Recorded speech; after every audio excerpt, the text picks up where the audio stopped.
bagong dating natin na mga price start sa 299 pesos. Mga appliances gamit sa bahay.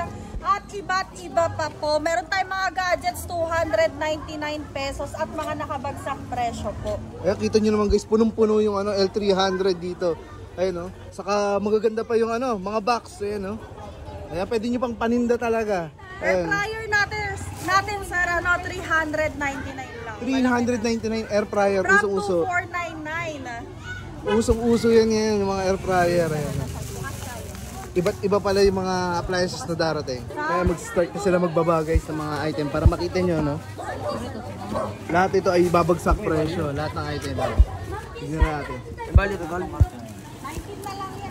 Ayan yung mga i-display nila rito. Paunahan na lang to guys, pero punong-puno. May darating pa, may darating pa.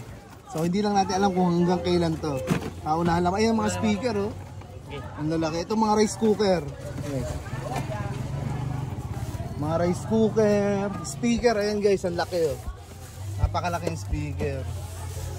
Air fryer, ayan, air fryer. Ice crusher, guys. Sa mga ayan, sa mga gusto magnegosyo, guys, ice crusher. Yan, pang halo-halo, pang shake, ayan. Ice crusher. Mga speaker, ayan, dito.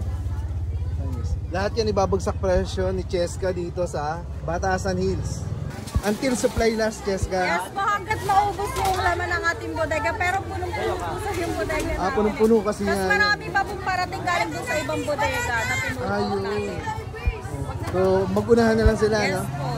Saka kagandahan nito, sir, magaganda yung mga appliances natin. Tapos bagsak presyo. Halos pamigay na po yung presyo natin dito. Para sa inyo, regalo na ng Cheska, no? Ayun guys, patuloy pa yung mga ibabagsak na lang item dito, tuloy-tuloy. Paunahan lang, ayan, binababa na sa L300. Ayan, tinatawag niya na yung mga niya, tropa. Mabait niya. Maramot niya. Oo nga. Pinamigay niya mga kala mo. Dati pinamigay niya na. Yung mga items. Ang bait pala ni Cheska talaga dito sa lugar niya. Ginasya niya na yan. Sabi, pinamigay. Kilala si Cheska rito guys kasi namimigay pala siya ng item. Dito sa Batasan Hills. Kasunduan. Extension. Kasunduan extension. Yan yung mga items guys. Ayan. Mapadaanin lang po yung may box. Ayan. Aray. Dito yan, sa atin lang lang yun. Ayan mga ice crusher machine. Ayan guys, mga air fryer, rice cooker. Ayan nakapakawalan na yan, maya-maya lang or bukas. Diba kapag mahirapan kayo sa parking dito, ayan, mesa yung hawak ni Kuya, napakalaking mesa yun. Pwede siya maging computer table. Ayan. So sa mga masisikipan dito, pwede kayo dun sa may Commonwealth nila, yung pisong mura, bagsak presyo, Commonwealth na pwesto. Ayan, kung kayo makakabili, ibabagsak nila yung iba pang mga appliances doon. Mesa po yan. Ayan, si sir, ilan nabili mo sir? Dalawang lamesa. Dalawang lamesa. Ito ilan nabili mo? Isa pala, ayan. Nasa kasapatos. Ayan. Ika saan ka sir?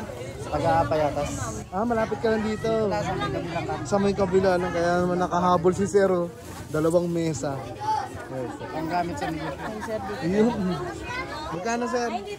Bale ito 49 lang yung isa. 249 lang. Siyempre hindi tayo makakabili ng 249 na ito guys. Talaga naman. Yan. Ay, yan. Ayan lang talagang motor. Nakabili na sila. Motor lang ang dala. Ganun lang guys. Motor lang. Hindi pa sila nahirapan. So ayan guys, ito yung binagsak nilang item. Yung iba nasa loob na. Ayan yung mga ibabagsak na ng presyo mga speaker. May LED lights yan. Tapos may mga microphone, dalawa pang microphone ang kasama niyan, included. Ayan yun. Ibebenta nila ng pamigay na rito, ang bait ni Cheska. Kaya kilala siya rito sa lugar na to. Ayan yung mga party speaker na malalaki. Napakabait ni Cheska. Talagang binigay na rito guys. Sa mga hindi makakapunta rito dahil medyo walang parking space, ayan, pwede kayo dun sa may Commonwealth. Sa Bilyongko 1. Ano?